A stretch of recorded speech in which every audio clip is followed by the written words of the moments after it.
Hacker Twins here, and this is our robot arm desk buddy. It's hard to believe that he's turned 1 year old.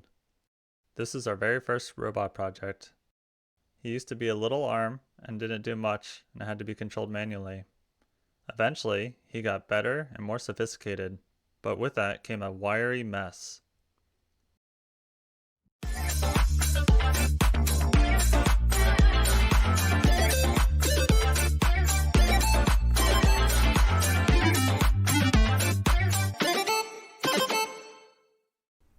Like and subscribe. This here is a custom built PCB. It's meant to hold an Arduino Nano and all the servos. PCBWay reached out to us and offered to build us a free PCB for our project. You can get just the boards, or you could get them assembled with the parts soldered on them. There's lots of simple websites online that are really helpful for building the files you need to upload to get your PCB built. They also offer other services like CNC cutting, 3D printing, and even injection molding. Thanks PCBWay. We designed ours so an Arduino Nano can fit in. We're not using this 5-volt stepper motor anymore. We're going to use a servo instead. They're stronger but less accurate, but that's okay. And on the back, we'll go our Bluetooth module. The servo clips into place and is held on by 2 screws. And for now, the PCB can just hang out on the side. Now it's time to take apart the build. We're going to pull some wires out of the way and take the main arm off. Now it's time to take apart the wiry mess. Definitely one of the lessons we learned was it's okay to have breadboards and wires laying around, because you're never really going to know what your design is on the first, second, or even third try. Even this new hardware plate isn't going to be the final design.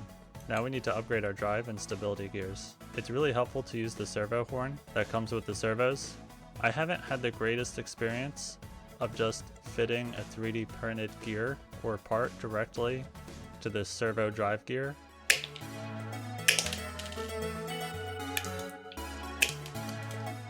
So I'll just clip apart the servo horn and make it fit nice into my test gear. This one's a little too long. I'm gonna have to bring it in 9mm. Let's go over to FreeCAD.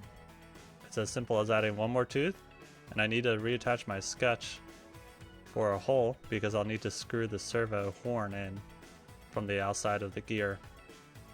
Another reason why I know my prototypes are never perfect is because there's tiny little 1mm holes on the horns, and measuring those right the first time is almost impossible, so I kind of just guess and check.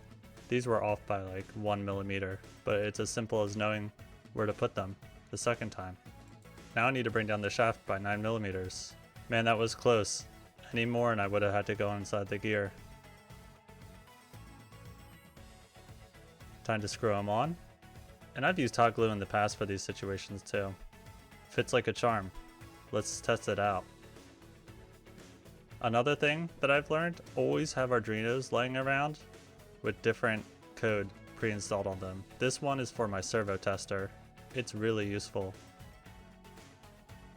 That moves slow enough for me. I think with code we'll be able to make it more accurate. And this is just a stability gear. Future hardware plates are going to need at least 2 stability gears. Now it's time to reassemble. Let's see how everything fits. My servo tester comes in handy because I want this arm to be sticking straight up in the air when the servo's set to 90 degrees. And if it's off a little bit, it's going to make programming the arm really difficult. Alright, let's test out the Bluetooth connection. In previous videos, we've gone over how to set up a serial connection from your Windows or Ubuntu PC to the Arduino Nano's HC06 Bluetooth module. These wires might look a little messy if this is your first time seeing Desk Buddy, but this is a huge improvement.